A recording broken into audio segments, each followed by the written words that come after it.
మిగతా వారి గురించి నాకు తెలియదు. పవన్ కళ్యాణ్కి అధికారం ఉన్నా అధికారం లేకపోయినా పవన్ కళ్యాణ్ ఎప్పుడు పవన్ కళ్యాణ్ లాగే ఉంటాడు, భయపడ్డాడు. చాలా ఇంట్లోంచి బయటకు వచ్చేటప్పుడు తిరిగి వెళ్తాం లేదు అని డిసైడ్ అయ్యే వస్తాం.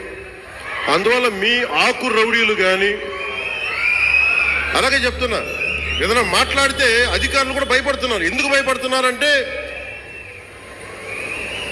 చెవుల్లో చెప్తారు, అదే సార్ వాళ్ళ వెనక చాలా మంది రౌడీలు ఉంటారండి, కిరాయి హంతకులు ఉంటారంటే, మీకు కరెక్ట్గా యోగి ఆదిత్యనాథ్ లాంటి ట్రీట్మెంట్ కనుక ఒక్కొక్కడికి ఇస్తే ఒక్కడికి రౌడీజం అంటే కాలు కాలు కీలు కీలు తీసి మడత పెట్టి కింద కూర్చోపెడితే కరెక్ట్గా చెప్తా, కరుడు గట్టిపోయిన జీవితకాలం ఒకే మన వాళ్ళతో ఏకీభవించవచ్చు, ఏకీభవించకపోవచ్చు.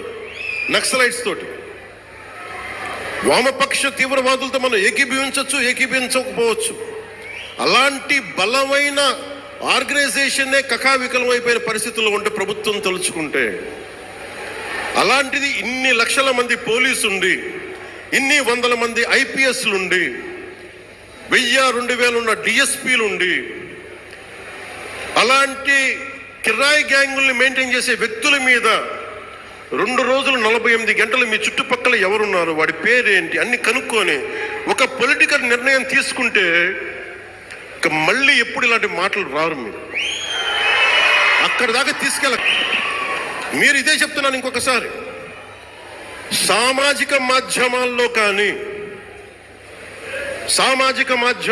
కానీ విదేశాల్లో కూర్చొని వాగే వాళ్ళతో సహా ఇక్కడ కూర్చొని